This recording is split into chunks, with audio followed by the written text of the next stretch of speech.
एक बार की बात है, सोनापुर नामक गांव में दो अनाथ बहनें रहा करती थी, सपना और काजल। सपना काजल से बड़ी थी, इसलिए सपना के ऊपर अपनी छोटी बहन काजल की जिम्मेदारी थी और वह अपनी जिम्मेदारी बहुत अच्छे से निभा भी रही थी।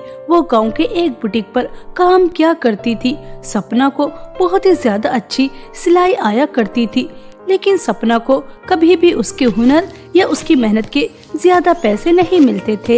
एक दिन काजल अपनी बहन से कहती है, दीदी मुझे कुछ पैसों की जरूरत है, मेरी पूरी नोटबुक भर चुकी है। अगर मैंने होमवर्क नहीं किया तो टीचर मेरी बहुत ज्यादा पिटाई करेंगी। दीदी मुझे कुछ पैसे चाहिए। काजल मेरी प्यारी बहन, मुझे पता है तुम्हें पैसों की जरूरत है, लेकिन अगर तुम कुछ समय के लिए रुक जाती तो अच्छा रहता। मुझे बस सैलरी मिलने ही वाली है। मुझे तुम्हारी टीचर का भी फोन आया था, बहुत बातें सुना रही थी। 2 महीने से फीस जमा नहीं की ना, इसलिए। और मेरी बुटीक मालकिन बहुत ही ज्यादा कंजूस है, मुझसे इतना ज्यादा काम लेती है, लेकिन जब भी पैसे मांगती हूँ टाल देती हैं। सपना काजल को दिलासा देकर अगले दिन काम करने चली जाती है और शाम तक सिलाई कर कर बुटीक मालकिन निर्मला के पास जाती है और उनसे कहती है, मैम अगर आप मुझे सैलरी दे देती तो मैं मेरी बहन की स्कूल की फीस भी जमा कर देती और उसकी छोटी मोटी जरूरतों को भी पूरा कर देती। घर का भी राशन खत्म हो चुका है। अगर आप मुझे मेरी सैलरी दे दोगी तो बहुत अच्छा रहेगा। आप रोजाना कल कल कहती रहती हैं। मैम प्लीज मेरी मजबूरी को समझिए और मुझे पैसे दे दीजिए, मुझे पैसों की बहुत ज्यादा जरूरत है।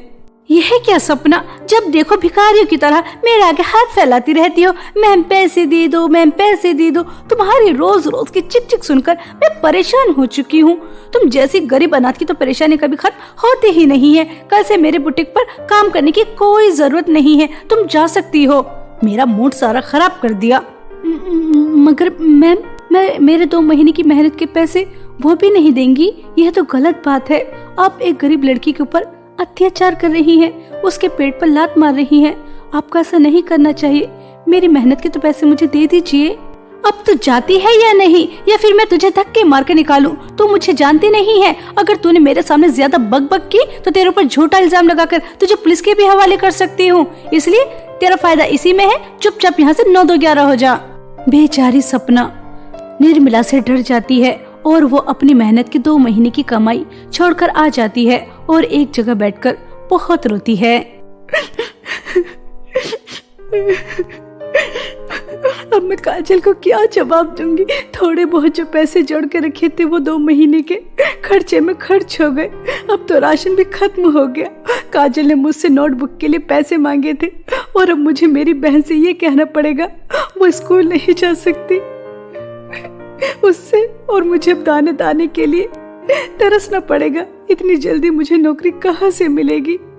हे ऊपर वाले, तुझे हम जैसे गरीब ही नजर आते हैं दुखी और परेशान करने के लिए, तो हमारे ऊपर रहम क्यों नहीं करता?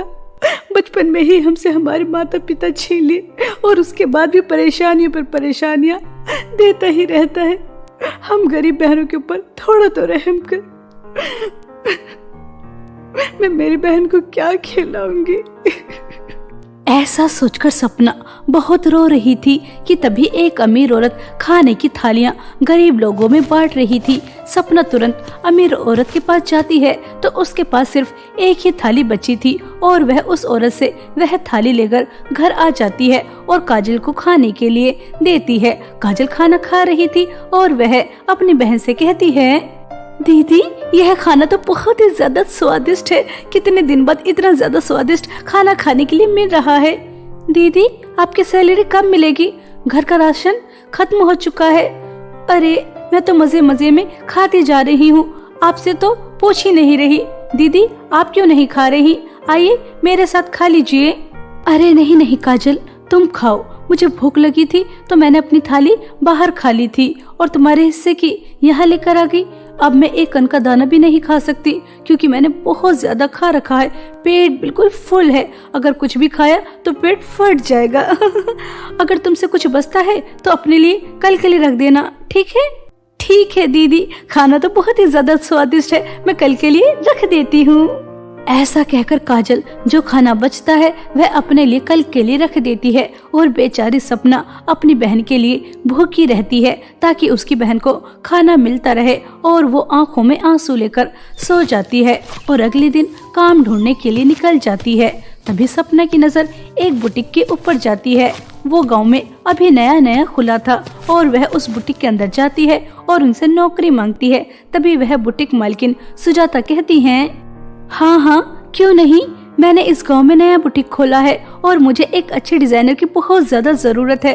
अगर तुम सुंदर सुंदर लहंगे बना सकती हो तो तुम्हें नौकरी जरूर मिलेगी, और पैसों की तो तुम चिंता बिल्कुल मत करना, तुम्हें एडवांस पैसे मिलेंगे। अगर तुम्हारे बनाए हुए लहंगे मुझे पसंद आ गए तो मुझे एक लहंगा बनाकर दिखा सकती हो। बुटीक मालकिन सुजाता के इतना कहते ही सपना सिलाई मशीन पर बैठ जाती है और बहुत मेहनत और लगन से एक बहुत सुंदर लहंगा सिलकर तैयार करती है, जिसे देखकर बुटीक मालकिन दंग रह जाती है और वो तुरंत उसे नौकरी दे देती हैं और एडवांस पैसे भी। अब सपना अपने घर के लिए बहुत सारा राशन लेकर जाती है और दोनों बहनें स्वादिष्ट स्वादिष्ट पकवान बनाकर खाती हैं। सपना काजल की स्कूल की फीस भी जमा कर देती है और उसे जो पैसों की जरूरत थी वो पैसे भी दे देती है। सपना और काजल की जिंदगी पहले से थोड़ी बेहतर हो जाती है। सपना को उसकी मेहनत के पैसे मिल रहे थे। ऐसे ही समय बीत रहा था। सपना की वजह से सुजाता के बुटीक का बहुत ही ज्यादा नाम हो रहा था, और जहाँ पर सपना पहले काम किया करती थी, निर्मला के बुटीक का बिल्कुल नाम खत्म हो चुका था, क्योंकि उसका बुटीक का नाम भी सपना की वजह से ही चलता था। देखो तो उस सुजाता का बुटीक कितना ज्यादा चल रहा है, एक के बाद एक कस्टमर आता ही रहता है, और सिर्फ हमारे ही गांव से नहीं, दूर दूर के गांव से भी इसके पास लहंगे सिलवाने आते हैं। पता नहीं इस सुजाता की बच्ची का इतना नाम क्यों हो रहा है। अभी बुटीक खोले हुए ज्यादा दिन भी नहीं हुए और नाम तो देखो आसमान छू रहा है, आसमान। और मैं इतने दिन से यहाँ पर काम कर रही हूँ लेकिन मक्खियाँ मार रही हूँ। मालकिन, छोटा मुंह बड़ी बात, आपके यहाँ का हीरा उसके यहाँ पर काम कर रहा है। सपना, आप जानते नहीं है वो कितनी अच्छी डिजाइनर है, उसी की वजह से तो यहाँ पर इतने ज्यादा कस्टमर आते थे, लेकिन आपने उसे नौकरी से निकाल दिया तो उसने वहाँ जाकर काम करना शुरू कर दिया। बस इसलिए सुजाता की बुटीक का इतना ज्यादा नाम हो रहा है। ओहो, अच्छा तो ये सब कुछ उस अनाथ गरीब की वजह से हो रहा है। मैं भी देखती हूँ कि वह सपना की बच्ची वहाँ पर कितने दिन तक काम करती है। उसे मैंने धक्के मारकर वहाँ से ना निकलवा दिया तो मेरा नाम भी निर्मला नहीं और वो मैंने सोच लिया है कि मुझे क्या करना है।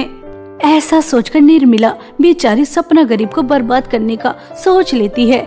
ऐसे ही कुछ दिन बीत जाते हैं। एक दिन सुजाता सपना से कहती है, सपना बेटा, तुम्हारे डिजाइन किए गए लहंगे कस्टमर को बहुत ही ज्यादा पसंद आ रहे हैं, और तुम जानती हो हमारे यहाँ की जमींदार की पत्नी को तुम्हारे लहंगे बहुत पसंद आए। उनके यहाँ शादी है, इसलिए उन्होंने सभी लहंगों का ऑर्डर हमारे यहाँ दिया है। सपना बेटा, तुम्हें बहुत मेहनत से यूनिक और अच्छे डिजाइन के लहंगे बनाने हैं, और यह ऑर्डर अगर अच्छा चला गया तो हमारा बहुत नाम होगा, हमें बहुत ज्यादा काम मिलेगा।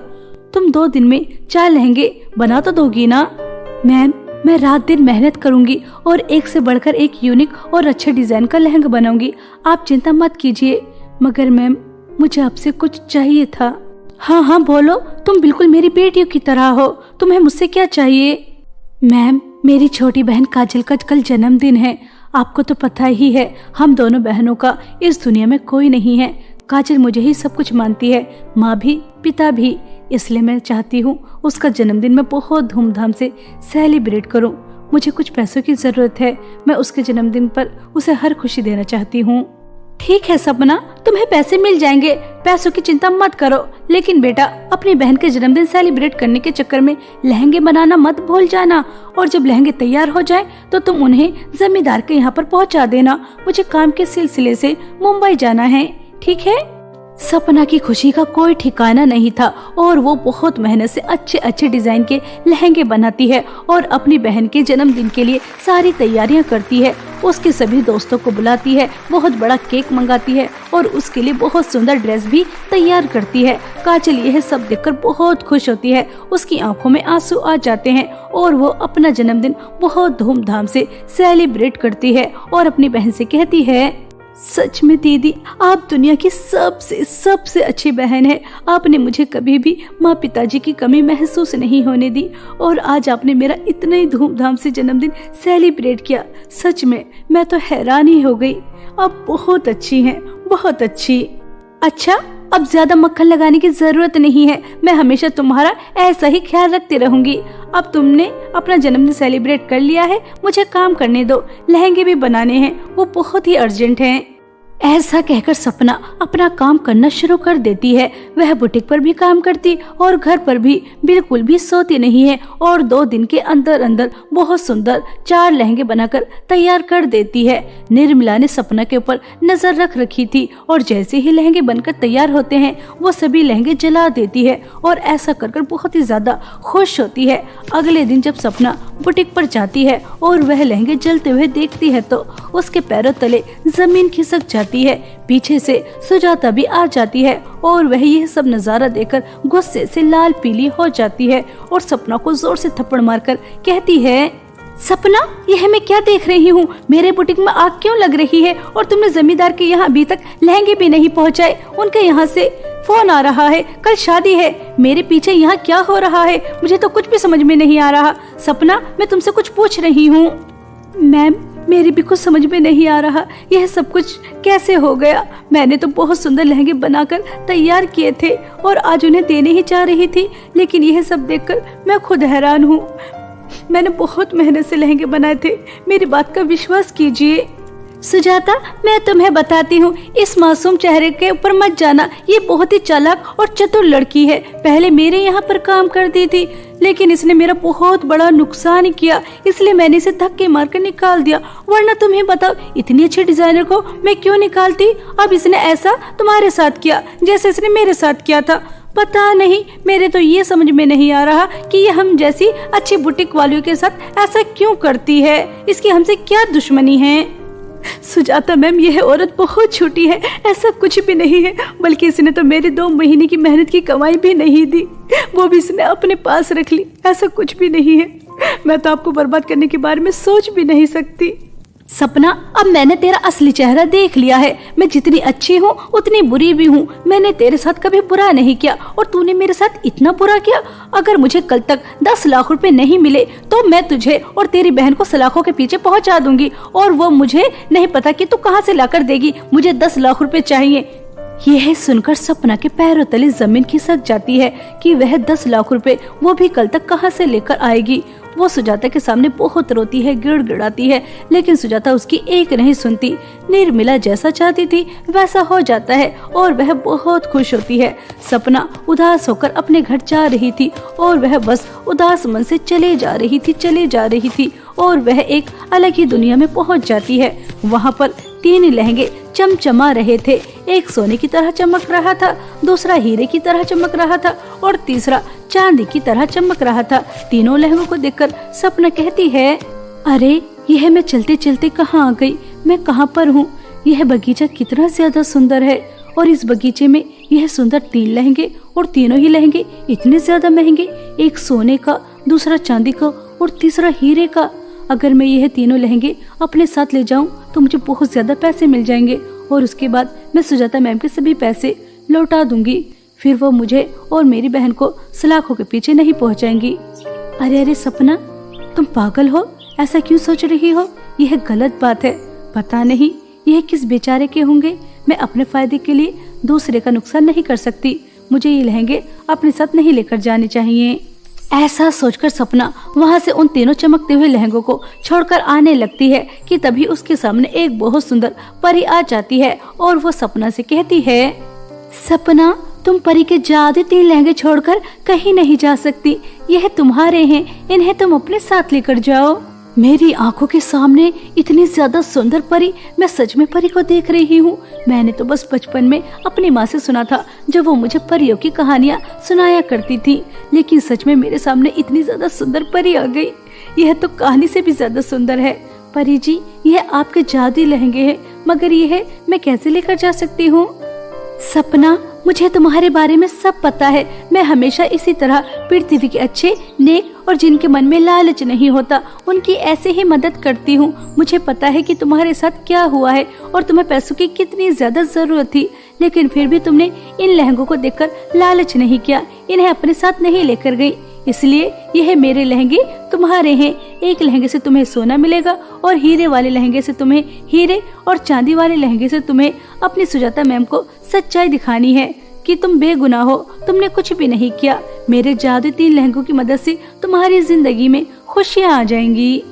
परी की बातें सुनकर सपना की खुशी का कोई ठिकाना नहीं रहता और वह परी को धन्यवाद कहती है और जादू 3 लहंगे लेकर अपने घर आ जाती है और उसमें से चांदी वाला लहंगा सुजाता के पास लेकर जाती है और उससे कहती है, मैम, मैंने आपको बर्बाद करने के बारे में कभी नहीं सोचा। आप तो मेरी माँ समान थी, लेकिन आपने मेरे ऊपर भरोसा नहीं किया। आप इस जादू चांदी के लहंगे पर एक बार हाथ रखिए और उसके बाद आपको सच्चाई पता चल जाएगी कि किसने आपको बर्बाद करना चाहा।